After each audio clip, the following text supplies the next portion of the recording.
My name is Tom Keating, and I want to give the world a wake-up call. We are in grave, grave danger. There is a looming threat to every woman, man, and child on Earth today. And if we don't acknowledge and confront this menace, our civilization may be doomed. The source of this information comes from the memoirs of a man in black.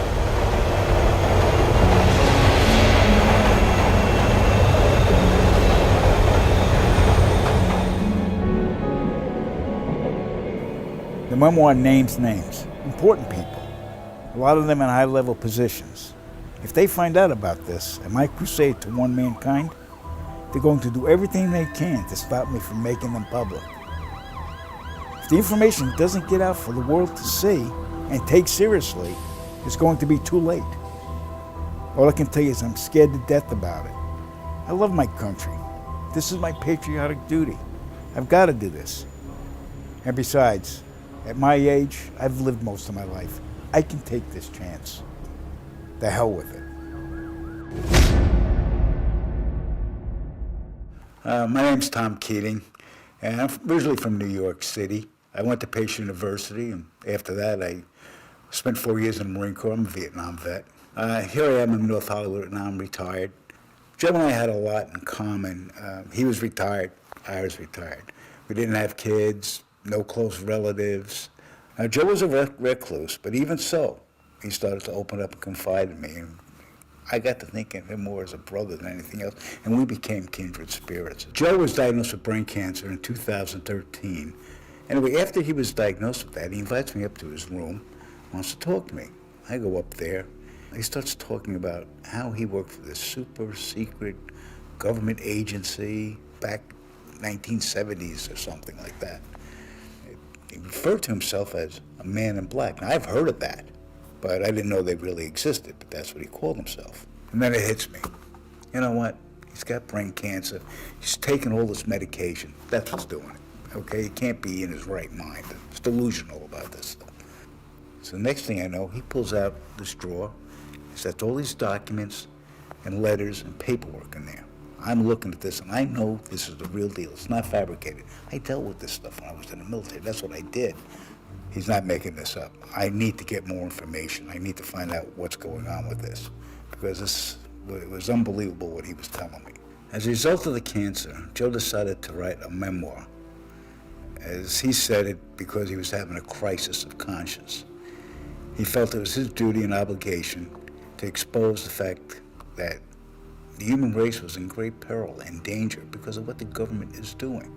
He had decided that he was going to write the memoirs on the old hand model manual typewriters. Remember those? Well, that's what he used. He wouldn't use emails, phone, no correspondence, no electronic. Didn't trust that at all. Otherwise, because he knew he was being watched. The memoirs are not here. He's got them stashed in a separate place. And he didn't want to keep them anywhere near where he was because he knew that they would be looking for them. So he made arrangements, and he has them in a different location, which is all I can say about it right now. Okay.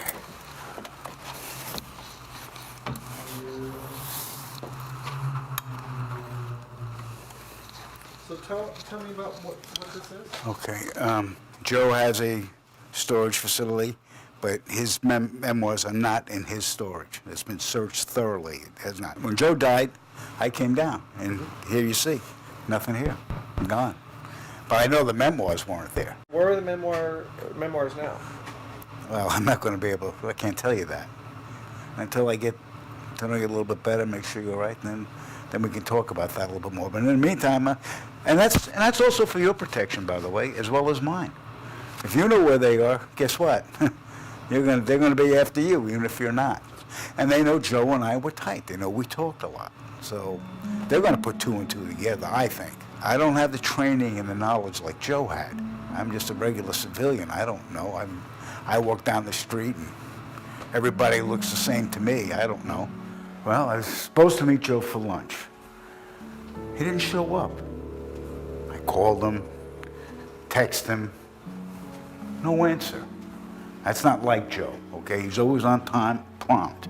So right away, I'm concerned. So I decide to go up to his apartment. So I come up here, ring the doorbell and bang on the door. No answer. So finally I said, I really know there's something more. So I get the manager and we go inside. And that's when we found him. Just lying dead on the couch. And then on top of it all, his apartment's a total mess. Everything all over it. I mean, it looks like it's been ransacked. And I can't get that because I don't understand that because it's locked from the inside. So here he is, he's dead, it's all ransacked, locked from the inside, and Joe couldn't do it. He's too frail, he can't move all that stuff around. I say, it's those guys, they knew what he was doing, they were looking for the memoirs, and they went in, they ransacked. And the coroner says natural causes. But you know what? I don't believe that. I think they killed him.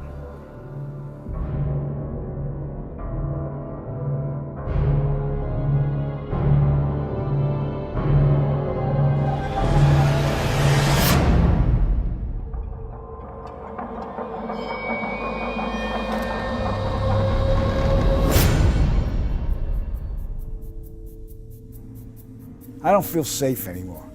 I get the feeling that I'm always being watched. So I travel to populated areas. It's the only way I can focus on my strategy to release the memoirs in the right way. Every day I'm reaching out to publishers, bloggers, conspiracy sites, trying to find someone, anyone who will take this seriously. Trouble is, the second I mention Man in Black, the door closes on me. I don't think most people think they ever existed, only in the movies.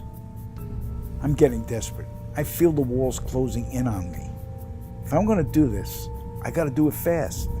Because if anything happens to me, nobody will know what lies ahead.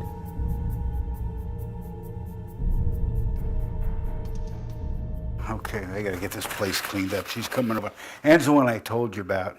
She doesn't approve of this whole thing. She doesn't like it at all. I met Joe through her. She knew Joe before she knew me. He needed a place to stay, so she knew there was an apartment in this building. So she's the reason this whole thing happened. If she hadn't brought Joe over here, I never would have met him and never would have had this situation. Yeah, hi, sweetie. How you doing? How are you? And this is Robert Colson. He's the documentarian that's doing the film. So, Nice to meet you. okay, he's going to be asking us all the questions. So if it weren't for me, Joe and Tom never would have met. Yeah, there was something about him. He seemed to have this dark side which frightened me. I've always been taught that I should follow my intuition, and this just didn't seem right. He could release them anonymously if it weren't for this documentary. Now, I know that's your job, and I respect you for that, but why does Tom have to be in it? As long as it's out in the open, it doesn't make any sense for them to do anything to me. So that's the reason why we've got to do it this way. It's actually protecting me. I don't see it that way. As long as I have them. And you have them. Yes, Please. I'm good. Everything's good. I'm sorry. I have to go. I can't explain it to you. I had this dream the other night. I can't forget it. I was on this table, white table. The room was completely white all the way around me. And I couldn't move my hands, my arms, my legs.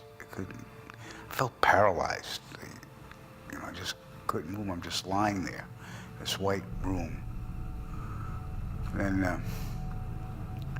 all of a sudden, this figure appears, a man. He was in a dark suit. He was speaking at me, but I couldn't understand what he was saying. It sounded like he was, like when you hear people talking underwater, and it just felt like I was drugged. I felt drugged is what it was. He takes his glasses off. He had these sunglasses on. And his eyes were all black. I can't help but feel like it was some kind of a message. The dream was trying to tell me something that's just haunting me. Now, well, here's the bad news. You know, Ann puts my name in a search engine every day because she's worried about me. So today, this link pops up. Look at this thing. This is from that documentarian that I hired before you. He says I owe him money, which I do not. And so he posts this thing. And this is a big, big problem for me. Burbank, California man named Tom Keating, who befriended an ex-man in black in the last years of his life. Oh yeah, great, just what I need, my name out there for everybody to know. Burbank, California man to unveil memoirs of an actual man in black. Documentarian Eric Hayes, that's the idiot, reached out to us with a story that could blow the lid off the lies and secrets the government has been concealing from us all these years. Hayes claims to have worked on a documentary about a Burbank, California man named Tom Keating, who befriended an ex-man in black in the last years of his life. Following his 20 years of service as a silencer, the retired operative changed his identity and became known as Joseph Spencer. Keating, the subject of the documentary, inherited Spencer's memoirs following his death. The explosive journal not only details his professional life as a man in black, but also names high-ranking individuals within our government and military. They also reveal accounts of the murders of noted ufologists, UFO witnesses, whistleblowers, abductees, and more.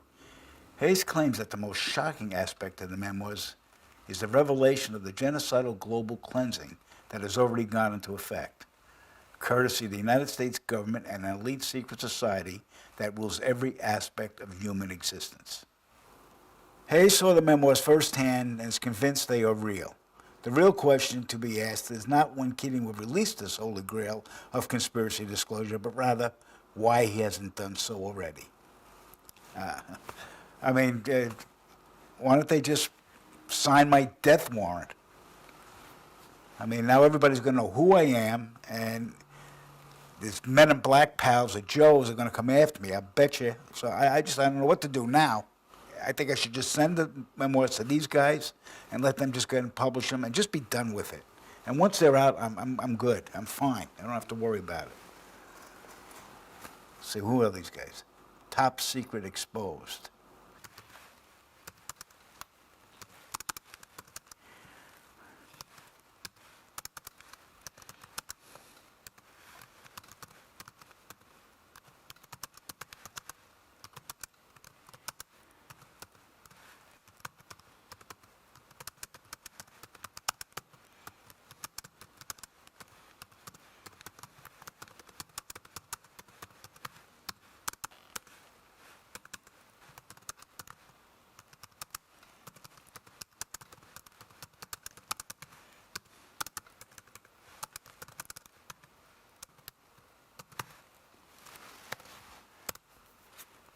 Okay, sent.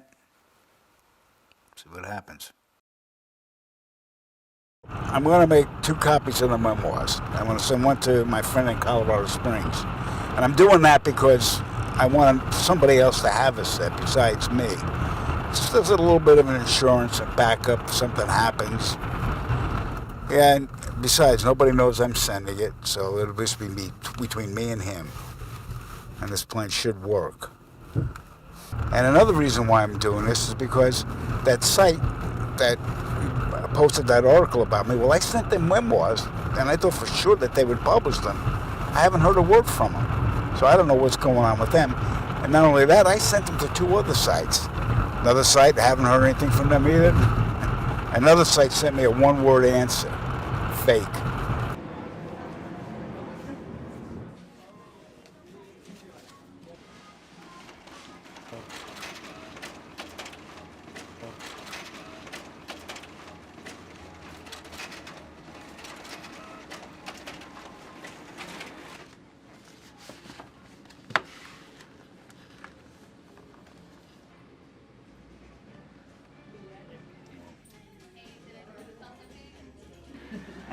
Happy birthday to you. Okay, thank you. Here I go. Happy birthday, honey. Brother, he just came for my birthday. He's going back to Vermont tomorrow. Hello, brother. Hey, His name is Michael. nice to meet you. Hi. This is Claire. Hi, Hey, nice Claire. to meet you. And Nice to Ben. meet you. Ben has been. Ben. One of my favorite holidays, occasions, is Anne's birthday. Because not only does she get younger, but she gets better. I appreciate how much you care about me and putting up with some of my crazy things, which I hope will soon be over. I hope so too. Okay. Yeah.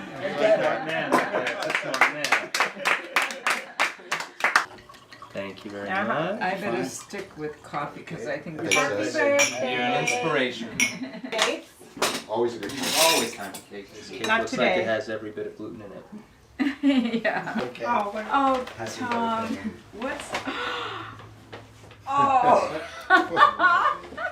my Oh. own special one. He's leaving tomorrow, Yeah. and I wanted him to stay, but no, he has to get back. Yeah. She's another wonderful woman. Very, very nice, very pleasant. Say hi, Claire. Hi. Maybe she's a little bit camera shy, I don't know. That's okay. Yeah. And I always liked your advice. She's very, very good, very helpful, very good friend. So I think I found someone. He's a psychiatrist. I think it would be really good for him to see him. He's great. That would be the next step. And I think it's very important. We should try to get him there as soon as possible so it doesn't get any worse and we could. But how are we going to approach this without him being offended? Have you suggested anything like that?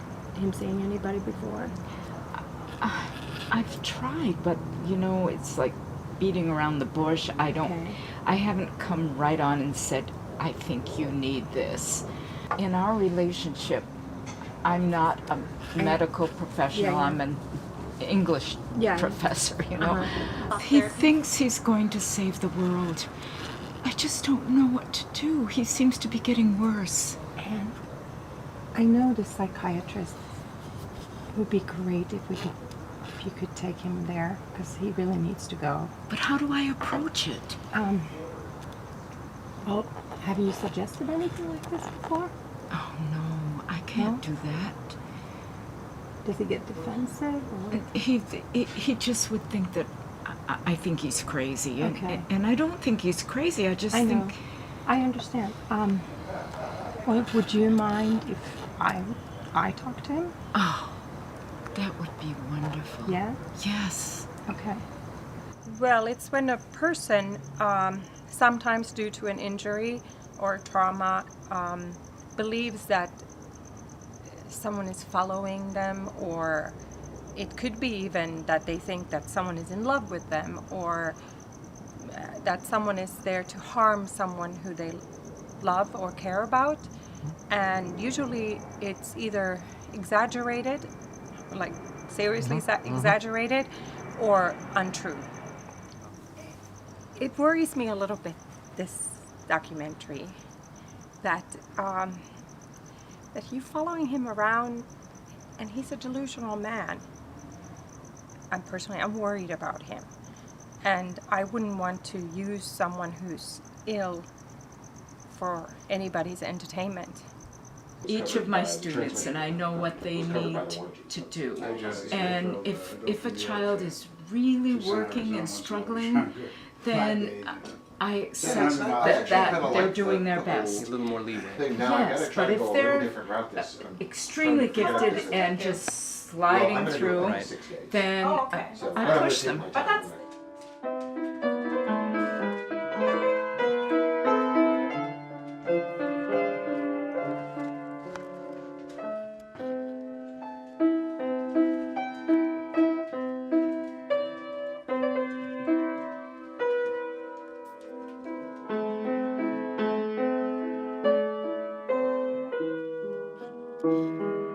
Yay!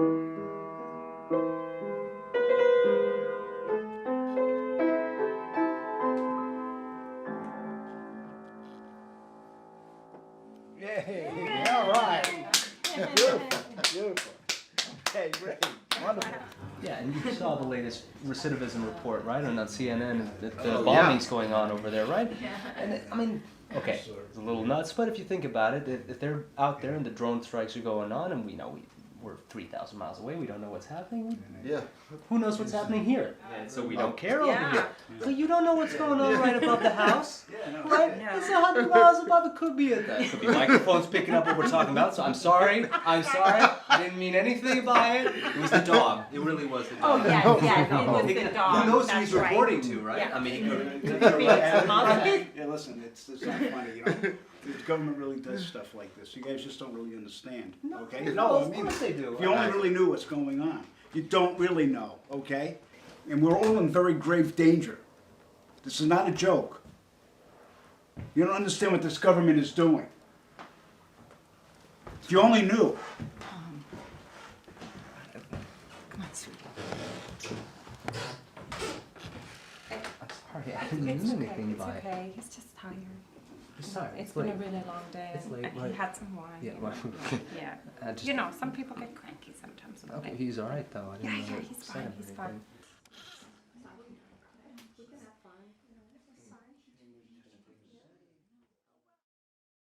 Last week I sent the package of the memoirs to my friend in Colorado Springs. He never got them. So this is what happened. Your parcel has arrived at the post office at January 29th. Our courier was unable to deliver the parcel to you. Like I said, I don't know how that's possible. He's retired, he's there all the time. To receive your parcel, please go to the nearest office and show this receipt, which is exactly what he did. So he goes down there, and the clerk behind the counter says that somebody already picked it up. I don't know how that's possible because it's in his name. Now, my friend's home all the time. He's retired. Okay. So there's no way he could not be there. Yeah, well, I think it got intercepted. I'll bet anything on it. I'm sure that those guys are onto me. There's just been too much stuff happening. This is just another thing. And not only that, that website that published the article about me, I sent the memoirs to. Can't find it. Here.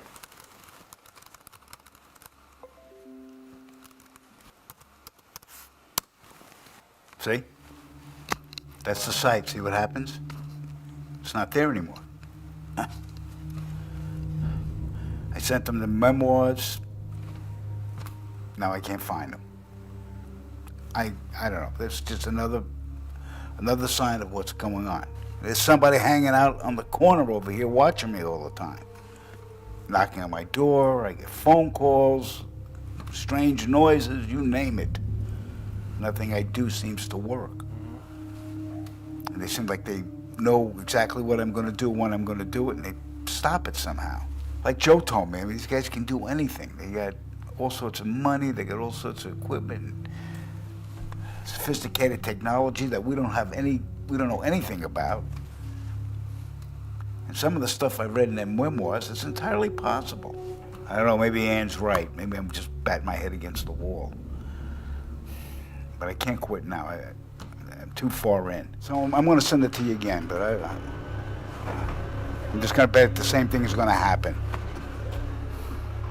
But this time, let's just be right on it. Be there before they have a chance to give it to anybody else. Let's try that.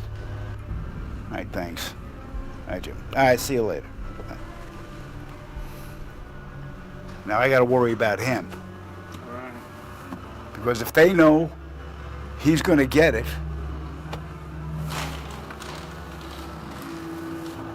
I don't know if that's the right thing to do or not. I don't even know if I could be putting his life in danger if I send it.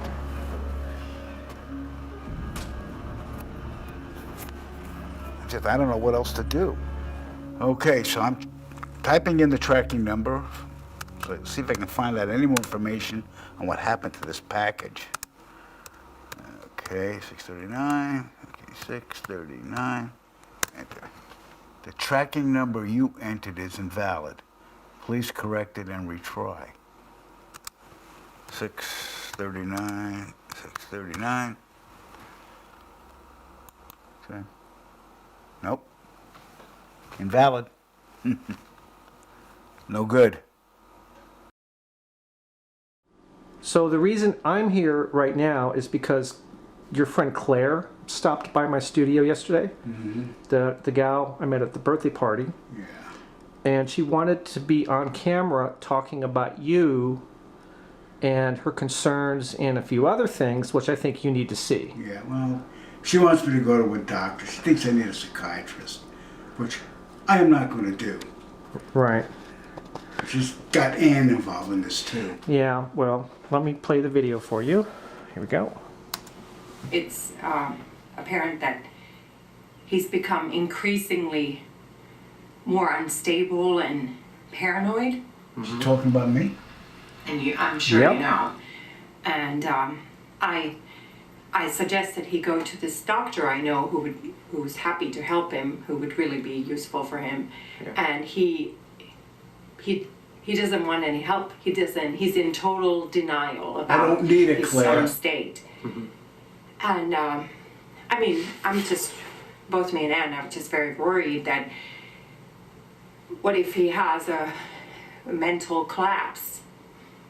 You know, he could be in danger for himself. So, so what I'm asking you is that if I could be part of this documentary. no, don't let her be part of this. This project you're doing, this would help me assess his mental state so much better to be close to him, because he doesn't really want to talk to me. So if I could be part of this project, it would be so much easier for me to monitor him. No, there's nothing wrong You don't want with to be me. complicit to a person's mental collapse, do you? Of course not. Good. I need you to give me all the footage so I can watch it as soon as possible within the next 2 days. It's very important so I can assess where he is mentally at this point. Where in God's name is she getting this Okay, well, from? let me speak to him about that first before I give you the footage. Don't just speak to him. You must convince him. You understand? This is important.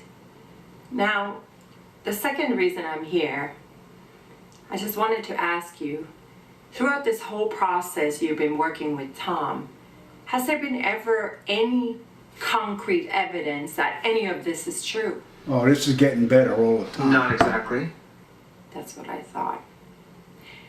I've been talking to a guy, a friend of mine who knows a guy, who works for the Department of Justice, and I asked him to do a background check on Mr. Joseph Spencer. This is what he basically found. So, Joseph Spencer's real name is John Alexander Layton. He was born in Jefferson City, Missouri, 1939. He had no formal education and spent most of his youth working at a lumber mill in Warren County, Georgia. From there, he worked as an independent contractor in Cleveland, Ohio until 2005, at which time he retired. He was never married or had any children. Following his retirement, he became a conspiracy theory activist, with claims that the moon landings were a hoax, that the government is engaged in a human cleansing plot, that space aliens are living among us and working with our military to devise super advanced technologies. That's right. Mr. Layton moved to North Hollywood, California, 2008, and for reasons unknown, changed his name to Joseph Spencer. At no time in his life, at no time, did Mr. Layton serve in the U.S. military or in any branch of government. He was not an intelligence operative, a spy, an agent, or a man in black. Which means that the memoirs are a complete fabrication written by a deluded individual. I'm giving you this paperwork to show to Tom. He'll probably dismiss it, but at least I wanted you to know the truth. All of this, everything you're doing, is based on lies.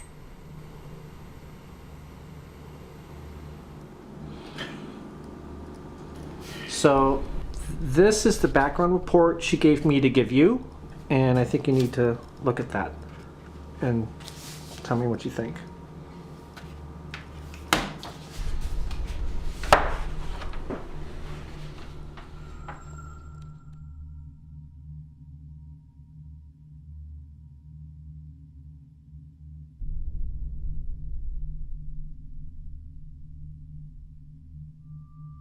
I want you to know this is all bullshit. I mean, does she really think the Department of Justice is going to release classified information on one of their covert agents to a common civilian? One thing Joe said was that all the men in black had their past histories completely wiped out. A clean slate.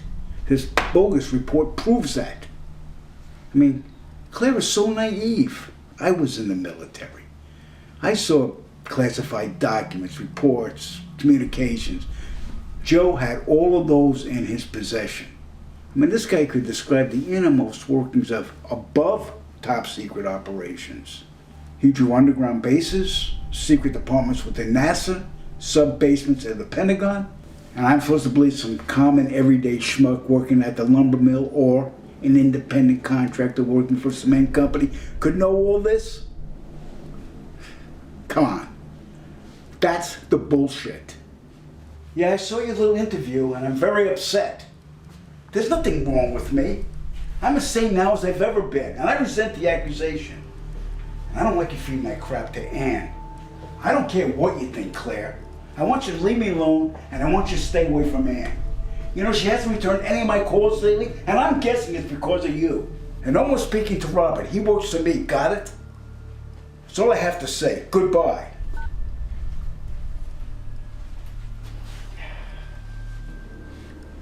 I'm sorry, Robert. I think you should go. I want to be alone for right now, okay? Yeah, no, that's fine. I'll give you a call tomorrow. Okay. All right, I'm ready to show you the memoirs. Okay. Now we're going to go to an undisclosed location. I'm going to take my vehicle, and you're not going to know where we're going to go, okay?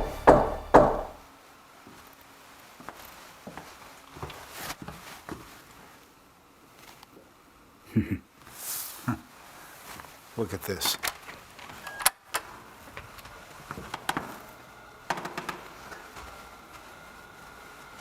That's weird.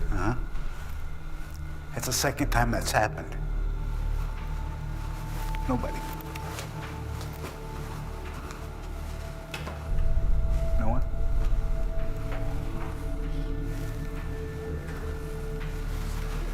Nobody here?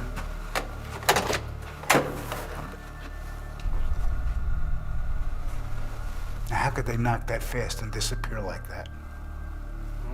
You tell me. All right, let's go. Let's go. So I've selected portions to read off. We'll do the vital stuff today and more tomorrow. Okay. Okay, here it is. My name is Joseph Spencer.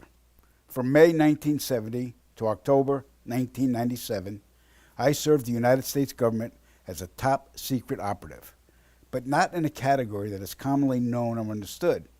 I was known as a man in black. Following 7 years acting as a counterintelligence agent for the CIA, I was recruited for a new assignment that entailed working within above top secret operations. I was aware of the black budget projects, but never knew the context of them due to their high level of secrecy. Even the president was denied access to their inner workings. Annually, billions of dollars are poured into black projects, which operate without any supervision or intrusion. They have full autonomy. The operations deal primarily with advancing military technologies, most of which have been reverse engineered from recovered alien spacecrafts that had either crashed or were shot down by our military. The public, sadly, will never, ever have knowledge of these operations. This transition in my life happened in 1970. The senior black project director was William T. Latham, who had worked under CIA Executive Director Richard Schlesinger. Latham stated that I was the perfect candidate for my new position. I was a foster child, and I had no connections to existing relatives. I had no friends or social life. It was easy for them to erase my past and provide me with a new identity. I gave myself to them as a priest would to his God. But first, my mind had to be erased. I was injected with various forms of mind-altering drugs, LSD, heroin, mescaline, morphine, sodium pentothal, and more. Drug-induced hypnosis followed with antegrade and retrograde amnesia. The goal was to program me to do two things: kill and forget. After 9 months of programming, I had become a man in black. What I later discovered was that not all the men in black were human. About a third were alien hybrids. Their distinctive feature was the absence of whites in their eyes, giving the impression of empty eye sockets. This unsettled me, and it took months to adjust to the reality of alien integration. My assignments largely dealt with UFO sightings and crash sites. In August of 1971, I witnessed my first UFO crash site just north of Edwards Air Force Base in California. Inside the craft were 3 grayed humanoids, 2 dead, 1 still alive. Also in the craft was a human female abductee. The alien humanoids were transported to the base, but 2 witnesses had arrived before us and took several photographs. The first surrendered his camera, but the second fled. When we apprehended him, he resisted, and I was ordered to silence him, which I did. The killing of witnesses was executed with a wand that acted very much like today's taser, but the voltage from the wand would cause immediate cardiac arrest, and the victim's death would be attributed to natural causes. We silenced countless victims, not only men, but women of all ages and even teenagers. The following day, after each kill, our memories were reset, so we would have no recollection of the murders. A good majority of the victims were ufologists and whistleblowers. Among the ufologists I personally silenced were Paul William Cooper, Milton Vigay, Claude Monroe, Anthony Vargas, and noted documentarian Samantha Willis. When my wand malfunctioned with Samantha, I resorted to strangulation. She fought for her life for almost 2 minutes. In recalling this act, I stared into her pleading eyes for the entire duration with absolutely no remorse, guilt, or feelings. That was how effective the mind conditioning was. And it's her face that haunts my dreams more than anyone's to this day. So they stuffed out a documentarian. Yep. Well, that's not good to hear. Yeah. All right, we're going to move on. In 1954, Dwight Eisenhower signed what's known as the Granada Treaty with the alien gray race. In exchange for shared alien technologies, the Greys were allowed to abduct a number of humans annually for medical examination. The Greys also demanded anonymity from the public. A short time later, human technology took a giant leap forward with circuit chips, fiber optics, and lasers. The Granada Treaty is still active today, but the number of human abductions has increased, despite objections from the world governments. Now, the really interesting part. Every year, at least 8 million children go missing in the world. I can attest that 1/3 of them are abducted by government operatives and transported to any one of the 1,477 underground military installations on the planet, then imprisoned for the remainder of their lives. The children are subjected to biological and genetic experiments, dissections, and mutilations performed not by human scientists, but an alien gray species. During my stay at the Vanguard Underground Base north of Phoenix, Arizona, I witnessed many of these procedures. Because there was no form of anesthesia administered to the young patients, the halls reverberated with the screams of tortured children from morning to night. The ones that perished were incinerated in the installation's crematoriums. My point of contact at this base was Lieutenant Colonel Charles T. Leninger, and he was a human alien hybrid. And get ready for this. In 1994, the World Population Summit in Cairo, Egypt, had 160 nations participate, where they all agreed that the human population was out of control and must be stopped because the world is running out of resources. An agreement was formed that would mandate the reduction of humans from 6 billion to 800 million by the year 2030. This meant finding a method or methods to wipe out nearly 95% of the population. Solutions were discovered, investigated, tested, then created, and have been in full force since. The procedures have been inflicted onto the human race are as follows. 1. Toxic levels of chemically enhanced fluoride have been secretly added to our drinking water over the last 20 years in every city and community on the planet. I personally oversaw the delivery of fluoride barrels to Denver, Chicago, Tampa, and Minneapolis water departments.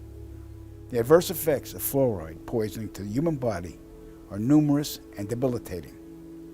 The effects to children is damage to their neurological development, among other serious ailments. 2. Man-made viruses and diseases. The AIDS virus, which was a designer byproduct of the American Disease Institute, was distributed through vaccines to the public in 1980. Instituted as a preliminary population control tactic, the results were successful and led to more lab-produced viruses that have since been unleashed onto the public. Among those is the development of a mutated version of the common flu to replicate the 1918 influenza pandemic that killed 40 million people. The first strain of this new flu virus will be released to the public in late 2017. So if we see a flu outbreak in the late 2017 or early 2018 that's killing people, we'll know this is true. Right. 3. Killing us from the air with neurotoxins, barium chloride, cancer microbes, and viruses by way of chemtrails, released into the skies daily over all inhabited regions by military aircrafts. The effects of these toxins are severe and over time lethal, causing respiratory ailments, cancer, damage to the immune systems, and sterilization in men. Since the chemtrail plan was implemented, sperm count in men has dropped nearly 50%. If this isn't reversed soon, the human race will face early extinction. Now the grand finale. This is some scary shit. In March 1997, an event known as the Phoenix Lights became the most infamous UFO sighting in history.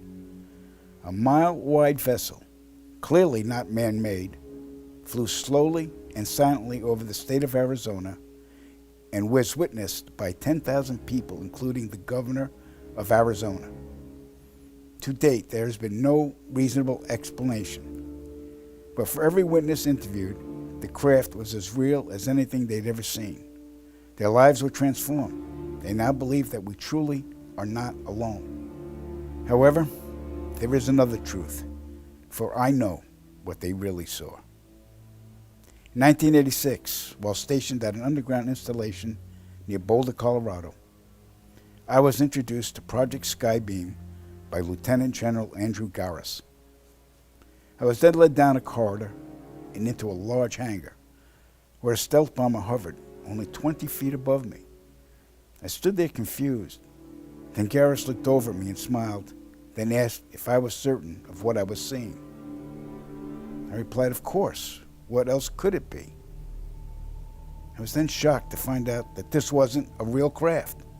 It was a projected hologram. Since the early 1950s, scientists have been developing holographic technology, and over the years improved it to a state that we can only imagine. As I stood there staring at the bomber, which looked so absolutely real and solid that I could reach up and touch it, I contemplated the possibilities. What if this projection was 1,000 feet up in the sky? How would anyone know that that was an illusion? The Phoenix Lights craft, witnessed by 10,000 people, was the first grand-scale skybeam test upon the public. It succeeded beyond expectations. In October 1938, Orson Welles unleashed his War of the Worlds radio broadcast to the American public. It was so realistically portrayed, vast portions of the population went into panic. Terrified citizens scrambled to evacuate their cities in droves. America had been easily tricked by very simple means. To amplify this response, those who are truly in power of not only our country, but all the countries on the planet, and who are the true purveyors of the depopulation process, have formulated the final stage of their sinister plan. In the year 2024, a global event will alter the course of mankind's future. The world will stand witness to a massive alien invasion. Thousands of projected holographic alien warships will blanket the skies, sending people into a global panic. Real military crafts within the holograms will inflict actual damage to the surrounding areas to sell the gimmick. And as a result of the ensuing human chaos, a one-world government will immediately form without any resistance from the people. They will be the new world order. Once this happens, we as a people will be doomed to enslavement and accelerated depopulation. With that said, the only hope for human salvation is to acquire and spread the knowledge of these activities and agendas. Resist, retaliate, then conquer this imposing enemy. The time is now, as humanity is rapidly approaching its final days.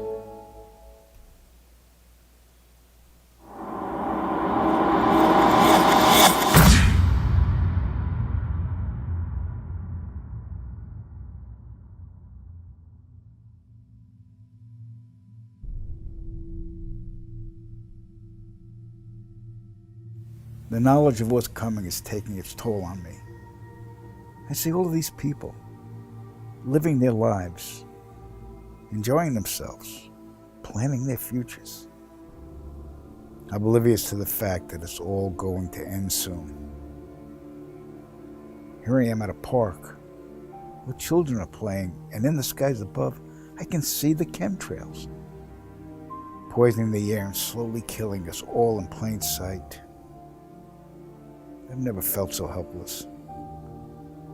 I want to scream out to the world, but I'd only be laughed at, ridiculed. When Claire said the memoirs were a fabrication, I secretly wish she was right. Then I could sleep at night. But I know, beyond a reasonable doubt, that it's all true.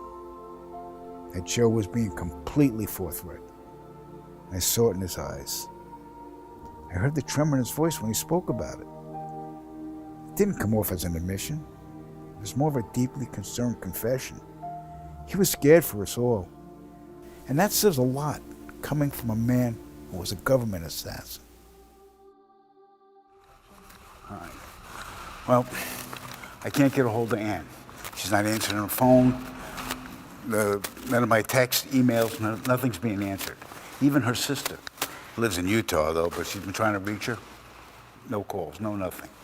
I'm going to have to go over there and find out what's going on because something's wrong. Something's really wrong.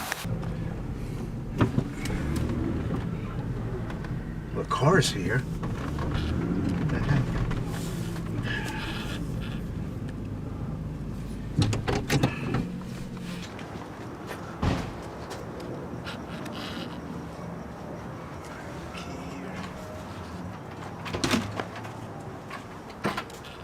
Hey, Charlie. What you doing, buddy? Come here.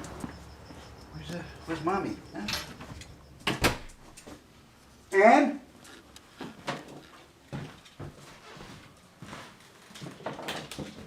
Ann?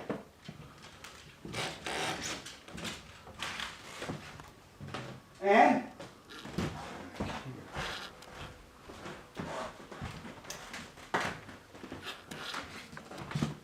Ann?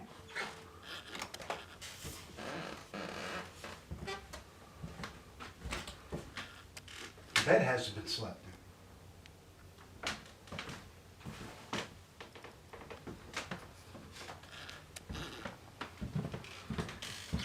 That's weird. Ann? Joe, where's Ann? Hmm?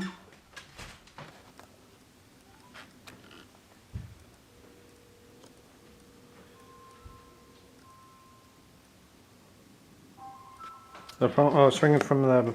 Sounds like it's ringing from the bedroom.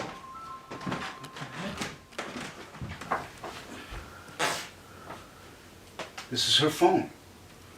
Oh wow. What the heck is this doing here? Okay, it says something really wrong. Okay. I'm calling police.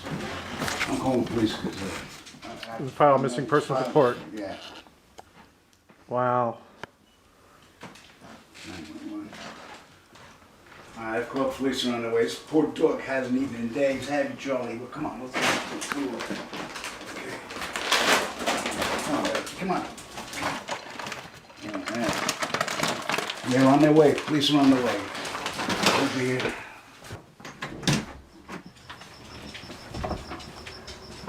I hope they don't take forever. I'm having trouble right now. I'm sorry. I know I hope to God nothing's happened to her over this stuff, these guys. If something happened to her, it's my fault. It's going to be my fault. I mean, stupid thing. I should have never let Joe talk me into this. Something's happened to her. And it's not good. I can tell you that right now. Well, we just left Dan's and the police took their missing persons report, but refused to go on camera for some reason.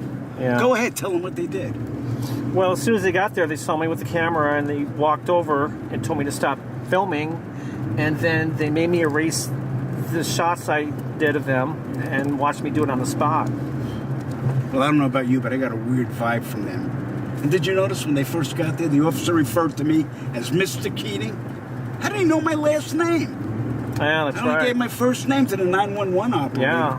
That's very, very suspicious, if you ask me. And I'm wondering about the guy in the back seat of the police car because he didn't have a police uniform on. Yeah, that's right.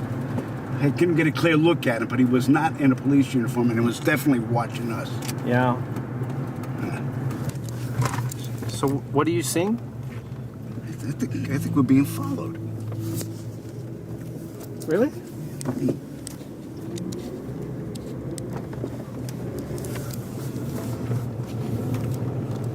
Wasn't quite sure, but now I am. All right, let's see if he's following. Yep. Yep, he's following us.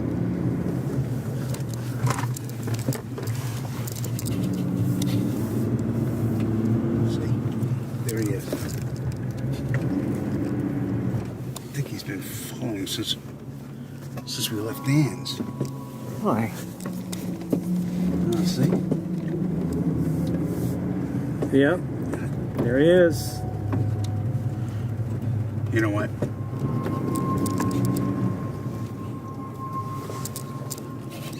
I've had enough of this. He stopped. Hey! Why are you following me? Huh? Come on!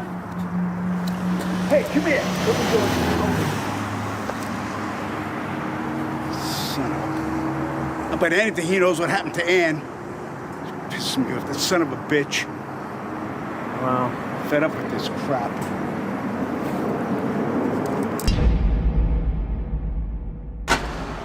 Hey. You're not gonna believe this. I got something to show you. Okay. What happened? Let's go this way. Faster. I just want you to see it, okay? I'm sorry,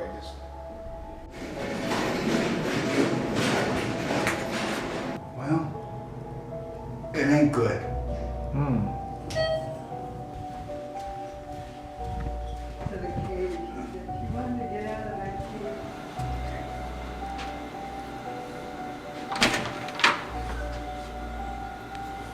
Whoa. Look at that. Whoa. This is what I walked into. Could you imagine?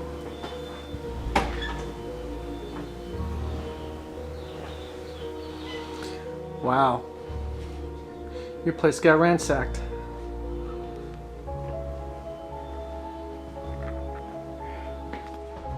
All right. they took apart your bedroom. I went through everything. So you were gone, and what happened? I mean, Okay, I was out doing errands, but like I normally do. mm-hmm. I come in here, boom, I see all this. Yeah. Were you gonna call the police? I thought about it, but what good is it going to do? I know who did this. And by the way, I don't even trust the police. She lives next door, right? Uh huh. She's saying, yeah, two guys walking around back here, back down around here. Oh, wow. Over back and around the alley. I went inside for a while, she said, and then came back out and they were gone. And I don't know if anybody else saw them or not, I don't know, but I'll bet anything it's our friends.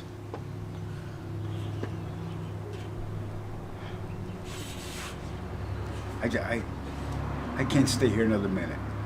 I got to get out of here. Right. No, I would too. I'd be getting out of here. I know my life's in danger. I know. Yeah. I want to throw my phone away, Okay. find a place to go that no one else knows but me. Just go into hiding, or? So, yeah, I'm just going to go underground, and I'll get in touch with you. Okay.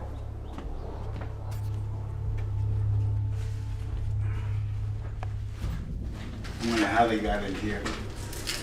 Yeah. Maybe so the two men in the dark suits, that's it. She don't know what they were doing, anything. Obviously it was them. Right. And Anne's still missing. God only knows what happened to her. Shit.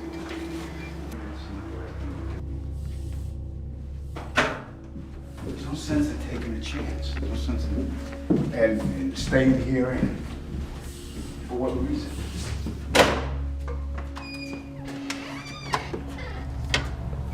I don't know what to do.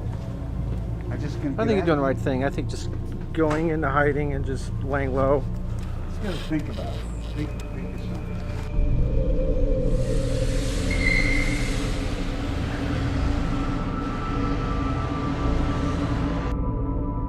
And you know that Anne's been missing, right? Yes. And now Tom has left town and you don't know where he is? I've had no correspondence with him, no. When's the last time you saw him? About 2 weeks ago. His place had been ransacked. Oh, come on. He did that himself.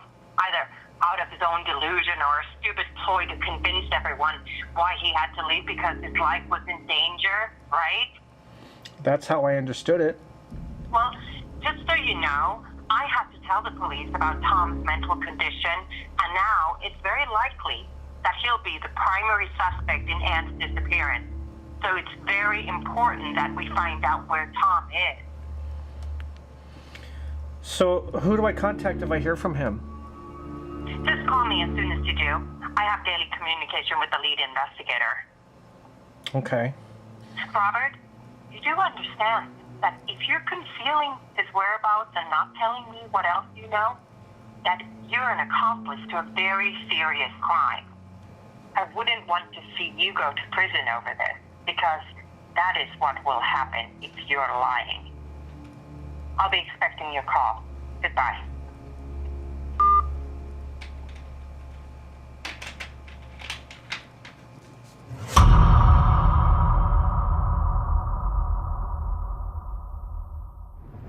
This is Harold Camillo speaking to you from the Jackson County Sheriff's Department here in downtown Pascagoula, where this morning we had an interrogation or interview with two of the gentlemen that reportedly sighted and were taken aboard a UFO late last night in the Goche area.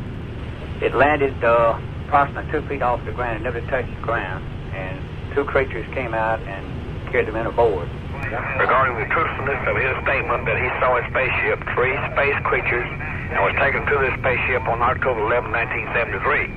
It is my opinion that Charles Dixon told the truth when he stated, number 1, that he believed he saw a spaceship. Number 2, that he believed he was taken into this spaceship. And number 3, that he believed he saw 3 space creatures. It hovered about 3 feet off the ground. 3 creatures who were described as about 5 feet tall with big eyes, pointed ears, wrinkled skin, a pale-colored skin. They had claw-like arms and feet, came out, and they hovered or floated. They didn't walk. They kind of floated out, just suspended him in midair with nothing to hold him up except that he was weightless. And they took this big eye-looking object and went over him. I guess you'd say like an X-ray, like you take an X-ray or take a picture of him. And it seemed something like a big eye. I keep referring to it as an eye because it was about size for a small baseball. In the end, it was focused toward me. It was a different color or different light. So once the craft deposited you and Kelvin back on the bank, without any further ado, it just departed? It departed, that's right. It departed. The Air Force won't talk about those things. They didn't even want to talk. They didn't want to talk with us about it. Were you afraid during this entire thing? I certainly was, and I can explain that. Just normal fear is something that you expect here on this earth. But this was something that wasn't supposed to even exist, and it's fear that you can't even explain.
Were you followed? No, I don't think so. I didn't see anybody. How about your groceries? Oh, thank God. Haven't eaten for 2 days. So this is where you're... Wow. So there's no electricity here? No, they're renovating. Oh, okay. Whose house is this? It's Ann's brothers. Oh, yeah. the guy that was at the party. Needed a place to hide out. I came up here a couple of days ago. I had to break into the place. Yeah. He doesn't even know I'm up here. Wow. Yeah, I just grabbed whatever I could. I was well, Colorado Springs, stayed with a friend of mine. The guy you sent the memoirs to. Yeah, right. I gave him a call. Doesn't answer. Some guy answers. Won't give me his name. Wants my name, wants my phone number. I know. So you call him and then some other person answers? Yeah, right. I didn't like it. I hung up. Holy. Yeah, so, you know what I think? I think they got rid of my buddy, wanted me to call, traced that call, and I said, you know what? I'm hightailing it out of here. I think something bad happened to Ann. Everybody else that's been involved in this fiasco, they're either disappeared or dead. Listen, if I were you, okay, I'd get this documentary done and completed, and I'd get it released free on every single platform you can. Get your face and name out there, and then you'll be safe, you know what I mean? Yeah. So I'm gonna do. I'm gonna head up north to Canada, and I want to disappear in those big woods that they have up there. If that's possible. But I'm hoping I can find someone that will release the memoirs up there. Right. So why don't you just turn yourself into the police or commit some kind of petty crime and just sit in a police cell? I mean, or jail cell. You'd be much safer. Police? I wouldn't last 10 minutes before they whisk me out of there. Who knows where I'd wind up? Some Dulce base, or even worse. Now, that's the worst thing I could do. I need to protect myself. Now, don't freak out when I show you this, okay? Oh, wow. Yeah. I bought it at the local gun store today. And I'm not afraid to use it. I can defend my life. You think you could actually shoot somebody? I'm a Vietnam vet. Like I said, I don't mind protecting myself. And these guys want to have it out before I go out, I'll go out guns a-blazing. Well, hopefully he doesn't come to that. What the hell is... Who could that be? I don't know. Why don't you go upstairs? Go upstairs. Keep filming.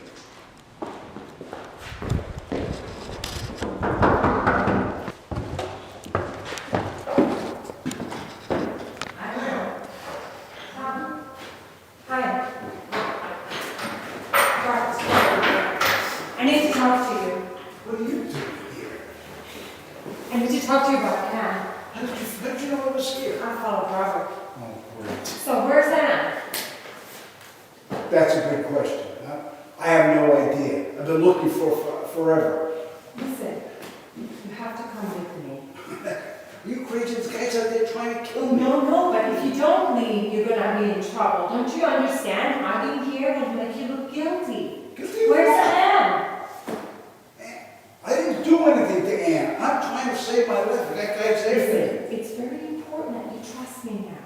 So we can go together, be safe, and I have this great doctor for you. I talked to him already. Claire, I am not crazy. Do you understand? No. Okay? No I'm one's not saying imagining this. No one's saying that you're crazy. But I'm not going anywhere. As a matter of fact, I want you to leave. I want you to get out. What's that?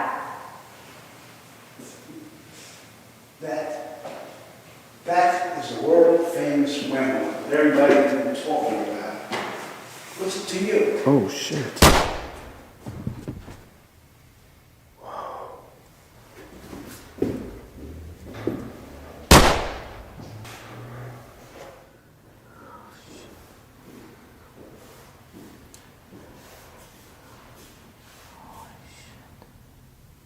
Robert. Come on down.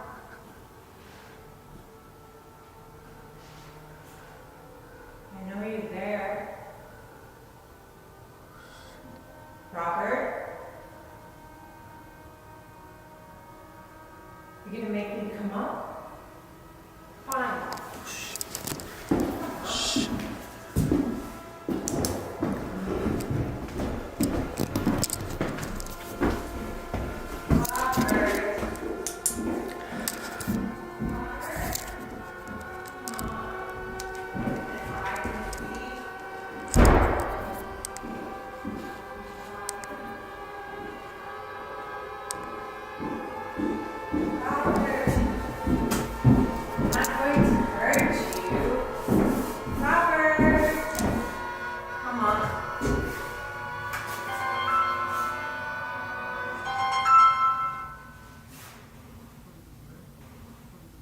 Yeah, I have it.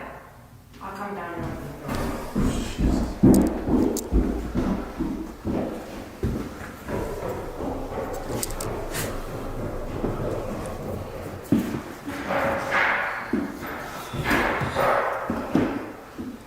Yes, I'd like to report a fire. There's a fire at 421 South Oak Street. And there's 2 men inside a house starting a fire. Then you need to get the fire trucks here immediately. The whole house is going to go up in flames. Please, hurry.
Very smart to call the fire department.